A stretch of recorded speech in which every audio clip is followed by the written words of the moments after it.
வணக்கம் நண்பர்களே, இன்னைக்கு நேர்கொண்ட பார்வை நிகழ்ச்சியில் ரிஜிபுத்ரா விஷுவல் மீடியா தயாரிப்பில் தருண்மூர்த்தி இயக்கத்தில் மோகன்லால், சோபனா, பிரகாஷ் வர்மா, பினு பப்பு, மணியம் பிள்ளை ராஜு மற்றும் பலர் நடிப்பில் வந்திருக்கிற தொடரும் மலையாள சினிமாவோட ரிவ்யூ தான் பார்க்க போறோம். நம்ம விமர்சன நிகழ்ச்சி கம்ப்ளீட் அனாலிசிஸும் கூட ஸ்பாயிலர் அலர்ட் அதிகமாக இருக்கும். அதனால பொறுமை இருக்கிறவங்க மட்டும் பாருங்க.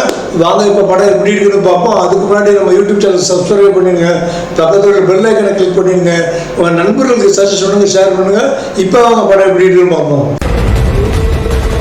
பத்தனம்திட்டா மாவட்டத்தில் ராணிங்கிற ஊர்ல ஸ்கூல் டூர் ட்ரிப் அடிக்கிற சண்முகங்கிற மோகன்லால் தன்னுடைய மனைவி லலிதாங்கிற சோபனா, மூத்த மகன் பபிங்கிற தாமஸ் மேத்யூ மகளோட சந்தோஷமா வாழ்ந்துகிட்டு இருக்காரு. இவருடைய மெக்கானிக் நண்பர் தான் குட்டிச்சேங்கிற மணியம் பிள்ளை ராஜ். முந்தைய சினிமா ஸ்டண்ட் மாஸ்டரா இருந்தவர் தான் சண்முகம். அவருடைய மாஸ்டரான பழனிங்கிற பாரதிராஜா கொடுத்த கருப்பு அம்பாசிடர் காரை வச்சுதான் பிழப்பு நடத்திட்டு இருக்காரு சண்முகம். ஒரு நாள் மெக்கானிக் குட்டிச்சேட்டை வேலை பார்க்குற ஒரு பையன் கஞ்சா கடத்துறதுக்காக சண்முகத்தோட காரை யூஸ் பண்றதுனால அந்த காரை போலீஸ் ஸ்டேஷன்ல சீஸ் பண்ணி வச்சிருக்காங்க. அந்த காரை மீட்க சண்முகம் உள்ளூர்ல உள்ள எம்எல்ஏ எல்லாரையும் வச்சு முயற்சி பண்றாரு. பட் அவருக்கு போலீஸ் இன்ஸ்பெக்டரான பென்னிங்கிற பினு பப்புக்கும் தகராறு நடக்குது. அதனால சண்முகம் மேல் அதிகாரியான சர்க்கிள் இன்ஸ்பெக்டர் ஜார்ஜுங்கிற பிரகாஷ் வர்மாட்ட போறாரு.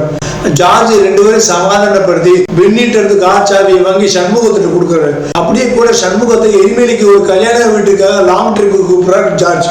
தனக்கு உதவி பண்ணுனவர்களால சண்முகம் மறக்க முடியாம அவரையும் பெண்ணியை கூட்டிட்டு கல்யாண வீட்டுக்கு போறாரு. அப்படியே கல்யாண வீட்டுக்கு போறாம திரும்பி வராமன்னு இல்லாம ஜார்ஜ் அப்படியே காடுகளுக்கு உள்ள ஒரு மலையோர கிராமத்துல நடக்கிற திருவிழாக்கு போலாமா அப்படிங்கிறாரு. அப்படியே ட்ரிப் நீளமா போயிட்டே இருக்கு. ஆனா இன்ஸ்பெக்டரும் சர்க்கிள் இன்ஸ்பெக்டரும் ஸ்டேஷன்ல வச்சு கொண்டு ஒரு ஆளோடைய பாடியை டிஸ்போஸ் பண்றதுக்காக தான் சண்முகத்தோட காரை யூஸ் பண்ணிருக்காங்கன்னு சண்முகத்துக்கு ட்ரிப்ல இருந்து திரும்பி வரும்போது தான் தெரிய வருது. இந்த மேட்டரை நீ வெளியே சொன்னீங்கன்னா உன் குடும்பத்தை காலி பண்ணிடுவோம் இன்ஸ்பெக்டர் சர்க்கிள் இன்ஸ்பெக்டர் அவர் மிரட்டுறாங்க. பின்னால அந்த பொறியில இருந்து சண்முகம் எப்படி தப்பிச்சாரு, தன்னோட குடும்பத்தை எப்படி காப்பாத்துறாருன்ற ஒரு ஃபேமிலி டெரர் மூவி தான் தொடரும். படத்துடைய நாயகன் சண்முகம் வெர்சஸ் பென்சன் மோகன்லால் பிரமாதமா பண்ணிருக்காரு. இந்த மாதிரி ஃபேமிலி டிராமாக்கள் மோகன்லாலுக்கு அல்வா சாப்பிடுற மாதிரி சொல்ல தேவையே இல்லை. என்னதான் மீசையை முறுக்கிட்டு முண்டை படிச்சு கட்டி மாசான கதாபாத்திரங்கள்ல மோகன்லால் நிறைய படங்கள்ல நடிச்சிருந்தாலும் எனக்கு தெரிஞ்சு 2006 வந்து தன்மாத்திரா படத்துல இருந்து மோகன்லால் ஒரு டீனேஜ் பையன் பொண்ணுக்கு அப்பாவா ஏகப்பட்ட படங்கள்ல நடிச்சிட்டாரு. அது எனக்கு ரொம்ப பிடிச்ச அம்சம். இதுல ஆரம்பத்துல மோகன்லால் மனைவி மக்கள் மேல எவ்வளவு பாசம் வச்சிருக்காரோ அதே பாசத்தை கார் மேல காமிச்சு டெய்லி அதை கழுவி தொடங்கிற காட்சிகள், அதே மாதிரி போலீஸ் ஸ்டேஷன்ல தன்னுடைய கார் ரொம்ப நாளா கழுவப்படாம இருக்கிறத பார்த்து கோபத்தோட கத்திக்கிட்டே காரை கழுவுற காட்சிகள், குடும்ப உறுப்பினர்கள் கூட நண்பர்கள் கூட ஜாலியா பேசி பழகிற காட்சிகள், குறிப்பா ராத்திரி கோபமா இருக்கிற மனைவியை சமாதானப்படுத்திருக்க வா எல்லாரும் இன்னைக்கு வெளியில போய் சாப்பிடலாம்னு கூப்பிட்டு எல்லாரும் வீட்டு வாசல்ல உட்கார வச்சு கஞ்சி குடிக்க வைக்கிற சீன் செமையா இருந்தது.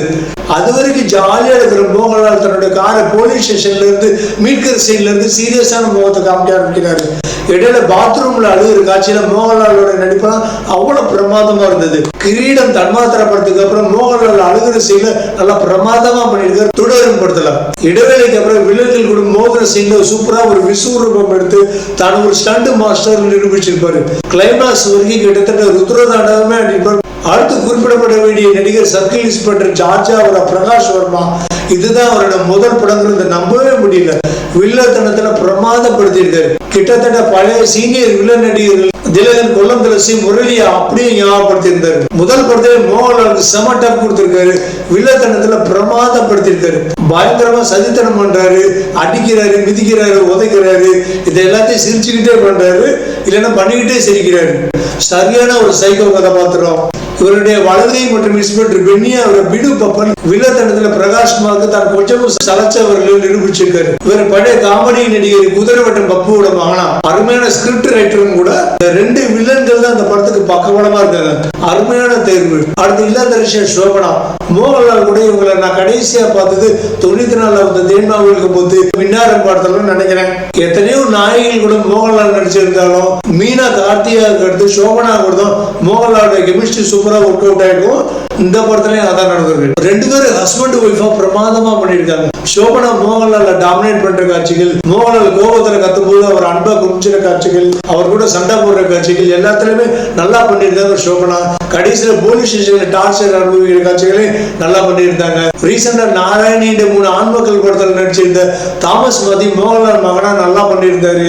மற்ற நடிகர்கள் மணிமுல்லை ராஜு, பிரேமலு பொறுத்த நாயகனுக்கு ஃப்ரெண்டா வந்த சங்கீத் பிரதாப், இடையில மோகன்லால் ஒரு சீன்ல முறைச்சுக்கிற அர்ஜுன் அசோகன், நம்ம இயக்குனர் பாரதி ராஜா, இளவரசு எல்லாருமே கொஞ்ச நேரம் வந்திருந்தாலும் பிரமாதமா பண்ணியிருந்தாங்க. கேஸ்டிங் டிபார்ட்மெண்ட் கான்ட்ரிபியூஷன் அவ்வளவு சூப்பரா இருக்கு. இந்த படத்தை தூக்கி நிப்பாட்டுறதே கேஸ்டிங் டிபார்ட்மெண்ட் தான். படத்தோட இயக்குனர் தருண் மூர்த்திக்கு ஆபரேஷன் ஜாவா சவுதி வெள்ளைக்கா படத்துக்கு அப்புறம் தொடர் 3வது படம். 3வது படத்துல சூப்பர் ஸ்டார் மோகன்லால் வச்சு பண்ணியிருக்காரு. வாழ்த்துக்கள். இவருடைய முதல் 2 படங்களுமே சூப்பரா இருக்கும். ஆபரேஷன் ஜாவா சைபர் கிரைம் பத்தின படம், அதே மாதிரி சவுதி வெள்ளைக்கோ அருமையான emotional family plus court drama. இப்போ ஒரு ஃபேமிலி டிராமாவா கொஞ்சம் கொஞ்சமா கிரைம் த்ரில்லர் மூடுக்கு கன்வெர்ட் பண்ணியிருக்காரு. இப்பெல்லாம் ஒவ்வொரு இயக்குனரும் திடீர்னு ஒரு முன்னணி நடிகருடைய ஃபேன் பாயா மாதிரி அவரை வச்சு படம் எடுத்து படுத்திக்கிட்டு இருக்காங்க. இந்த படம் பார்க்கும்போது இவரும் ஒரு ஃபேன் பாய்னு நல்லா தெரியுது. ஆனா நல்லா கொஞ்சம் பாத்தீங்கன்னா ஒரு மோகன்லாலோட ஃபேன் பாய் இல்ல, திருஷ்யம் சீரீஸனுடைய ஃபேன் பாய்னு நல்லா தெரியுது. கிட்டத்தட்ட திருஷ்யம் மாதிரியே எடுத்து வச்சிருக்காரு. என்ன 2-3 வித்தியாசம்னா, அங்க ஜார்ஜ் குட்டி சைலண்டா சம்பவம் பண்ணிட்டு இருந்தாரு, இங்க சண்முகம் வயலண்டா சம்பவம் பண்ணிருக்காரு. அங்க ஜார்ஜ் குட்டி மகனுக்காக பாடுபட்டாரு, இங்க சண்முகம் மகனுக்காக பாடுபடுறாரு. ஆனா திருஷ்யம் சீரீஸனுடைய 2 இன்ஸ்டால்மெண்ட்லயும் அவ்வளவு ஃபைட் சீன்கள் ஒண்ணு வைக்காமலே ஆடியன்ஸை படம் முடிகிற வரைக்கும் சீட்டு நுனியில உட்கார வச்சிருந்தாங்க. திருஷ்யம் 3 எப்போ வரும்னு வெயிட் பண்ணி வச்சுட்டாங்க. ஆனா தொடரும் படத்தோட கிளைமாக்ஸ் வரதுக்குள்ளே படம் எப்போ முடியும்னு வெயிட் பண்ணி வச்சுட்டாரு. ஒருவேளை அடுத்த பாகத்துக்கும் லீடிங் எங்கேயாவது கொடுத்துருவாங்களோ ஆடியன்ஸ் கொஞ்சம் மிரல வச்சு சம்பவம் பண்ணிருக்காரு இயக்குனர். இடையில தமிழ் ஆடியன்ஸை கவர்ந்து இழுக்கணுங்கிறதுக்காக இளையராஜாவோட பழைய பாடல்கள் உள்ள சொல்றது மட்டும் இல்லாம கொஞ்சம் கூட மறக்காம டைட்டில் கார்ல முதல்ல இளையராஜாவுக்கு கிரெடிட் கொடுத்ததுக்கு அப்புறம் தான் படத்தோட டைட்டில் சீனே ஸ்டார்ட் ஆகுது. அந்த அளவுக்கு சேட்டன்களையும் பயமுறுத்தி வச்சிருக்காரு நம்ம இளையராஜா. படத்துல இடையில ஒரு ஒன்லைன் காமெடி டயலாக்கள் நல்லா சூப்பரா இருந்தது. சில டயலாக்கள் காப்பி கேட்டா இருந்தது. 90களில் வந்த ஒரு ஃபேமஸான மம்மூட்டி படத்தினுடைய ஒரு சூப்பர் ஹிட் பாட்டுக்கு மோகன்லால் டான்ஸ் ஆட வச்ச ஐடியா நல்லா இருந்தது. ஸ்டோரி, ஸ்கிரீன் பிளே அண்ட் கண்டென்ட்ல இயக்குனர் இன்னும் கொஞ்சம் அதிகமா கவனத்தை செலுத்திக்கணும்னு தோணுது. வில்லன்கள் கேரக்டர் ஸ்கெட்சிங் ரொம்ப பிரமாதமா இருந்தது. செலக்ஷன் ரொம்ப சூப்பரா இருந்தது. அடுத்த படத்தினுடைய ஒளிப்பதிவாளர் ஷாஜிகுமார், அருமையான ஒளிப்பதிவு. பத்தனந்திட்ட, புனலூர், எரிமேலி அந்த காடு எல்லாத்தையும் காமிச்ச விதம் மிக அருமையா இருந்தது. படத்தோட மூடுக்கு அப்படியே நம்மளுக்கு நல்லா செட் பண்ணாம இருந்தது. காடுகள் எல்லாம் ட்ரோன் ஷாட்ல காமிச்ச விதம் ரொம்ப அருமையா இருந்தது. அடுத்த படத்தோட ப்ரொடக்ஷன் டிசைனிங் நல்லா இருந்தது. அந்த நிலச்சரிவு காட்சிகள்லாம் ரொம்ப எக்ஸலண்டா இருந்தது. மோகன்லாலோட வீடியோ அவ்வளவு சூப்பரா இருந்தது. அடுத்த படத்துக்கு இசை ஜாக்ஸ் பிஜோய், அருமையான பாடல் மற்றும் பிஜிஎம் ஸ்கோரிங். நல்லா படத்தோட மூடுக்கு நம்மள செட் பண்ற மாதிரியே இருந்தது. பிஜிஎம் ஸ்கோரிங் செகண்ட் ஹாஃப்ல பிஜிஎம் ஸ்கோரிங் நல்லா பவர்ஃபுல்லா இருந்தது. சண்டே காட்சிகளையும் நல்லா கலக்கி இருந்தார் மியூசிக் டைரக்டர். அடுத்த படத்துக்கு எடிட்டிங் நிஷாத் யூசுப் அண்ட் ஷாஃபிக் பிபி. படத்தை இன்னும் கொஞ்சம் நல்லா கிரிப்பா கட் பண்ணிருக்கலாம். தேவையில்லாத காட்சிகள் நிறைய வந்த மாதிரி இருந்தது. டெக்னிக்கல் டிபார்ட்மெண்ட் கான்ட்ரிபியூஷன் திருப்திகரமாகவே இருந்தது. படத்துல மைனஸ் பாட்டுகள் நிறைய இருக்கு. முதல் மைனஸ் பாயிண்ட் படத்தோட நீளம். இந்த படத்துக்குலாம் 2.25 மணி நேரமா, கிட்டத்தட்ட 2 மணி நேரத்துல படத்தை முடிச்சிடுற அளவுக்கு தான் படத்தோட கண்டென்ட் இருக்கு. இடையில நிறைய தேவையில்லாத காட்சிகள். போலீஸ் ஸ்டேஷன்ல சிசிடிவி கேமரா பொறுத்துறாங்க, அது ஸ்டேஷனுக்கு வேண்டியதுதான். ஆனா படத்தோட ஓட்டத்துக்கு அது கொஞ்சமாவது தேவைப்படுதான்னா ஒரு துளி கூட இல்லை. அந்த ஒரு 5 நிமிஷம் சீன் வேஸ்ட். அப்புறம் பெண்ணி தான் காரை ஓட்டுவேன்னு அடம் பிடிக்கிறாரு. அப்புறம் ஜார்ஜ் வந்து சமாதானப்படுத்துறாரு. இங்கே ஒரு 5 நிமிஷம் வேஸ்ட். இப்படி நிறைய சீன்கள் படத்துல தேவையில்லாம வந்துகிட்டே இருக்கு. படம் ஈஸியா ப்ரெடிக்ட் பண்ற மாதிரியே இருக்கு. டைரக்டர் கதாசிரியர் எழுதி முடிச்ச ஸ்கிரிப்டை நீங்க வாங்கி பாதி வரைக்கும் படிச்சு பார்த்துட்டு அதை மூடி ஓரமா வச்சுட்டு மீதி என்ன நடக்குன்னு நீங்களே கெஸ் பண்ணி டைரக்டரை ஒரு ஓரமா உட்கார வச்சுட்டு நீங்களே இந்த படத்தை டைரக்ட் பண்ண ஆரம்பிச்சிடலாம். அவ்வளவுதான் இருக்கு இந்த படத்தோட கண்டென்ட்டோட ஒர்த்து. இத்தனைக்கு ஏற்கனவே சொன்ன மாதிரி ஏற்கால இதே திருஷ்யம் படத்தோட கண்டென்ட் தான். ஆனா மாஸ் எலிமெண்ட்டுகள் கொஞ்சம் கூட வைக்காம திருஷ்யம் படத்தோட 2 பார்ட்லயும் ஆடியன்ஸ் சீட்டு நுனியில உட்கார வச்சிருந்தாங்க. அதுலயும் திருஷ்யம் பார்ட் 2லாம் ஓடிடியில தான் வந்தது. ஆனாலும் நம்மளால ஓட்டி பார்க்க முடியாத அளவுக்கு கட்டி போட்டு வச்சிருந்தாங்க திருஷ்யம் 2ல. ஆனா இந்த படத்துல செகண்ட் ஹாஃப்ல பவர்ஃபுல்லான வில்லன்கள் பிளஸ் ஹீரோ இருந்தோம். பலவீனமான கதை கிடைக்கிறதுனால நம்மளால படத்தோட ஈஸியா ஒன்ற முடியல. ஏன்னா அதுக்கு முக்கியமான காரணம் அடுத்து ஒரு மிகப்பெரிய மைனஸ் பாயிண்ட் தான். அதாவது படத்துல அப்பா மகனுக்காக சம்பவம் பண்ணாலும் பையனுக்கு என்னாச்சுன்னு நமக்கு கொஞ்சம் கூட பதட்ட வரவே மாட்டேங்குது. ஏன்னா இதுல அப்பா மகனுக்கான பாண்டிங் சீன், காம்போ சீன் ரொம்ப கம்மியா தான் இருக்கு. இதற்கு 1/2 மணி நேரம் மட்டும் தான் வருது. அதுக்கப்புறம் 2 பேரும் சண்டை போட்டு பேசாம இருக்காங்க. ஹீரோவே லாங் ட்ரிப் ஸ்டார்ட் பண்ண பிறகு பையனை மறந்துடுறாரு.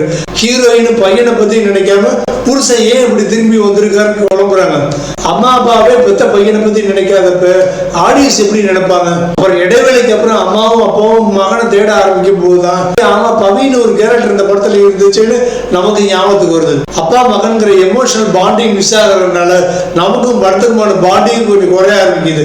அதே மாதிரி இந்த கான்செப்ட்ல வேற படங்கள் வந்திருக்கு. எனக்கு தெரிஞ்சு ஒரு தமிழ் படம் 2002 நம்ம கேப்டன் விஜயகாந்த் நடிச்ச ராஜ்யம் படமும் கிட்டத்தட்ட ஒரு பாதி இதே ஐடியால தான் வந்தது. அடுத்து நான் ஏற்கனவே சொன்ன மாதிரி சம்பவங்கள் ஈஸியா ப்ரெடிக்ட் பண்ற மாதிரி இருக்கு. திருஷ்யம் படம் சினிமா மசாலா எலிமெண்ட்டுகளோட வந்தா எப்படி இருக்கும் அந்த மாதிரி இருக்கு இந்த படம். கிட்டத்தட்ட திருஷ்யம் படத்தினுடைய ஸ்மூத் ஆக்ஷன் வெர்ஷன் தான் இந்த படம்னு சொல்லலாம்.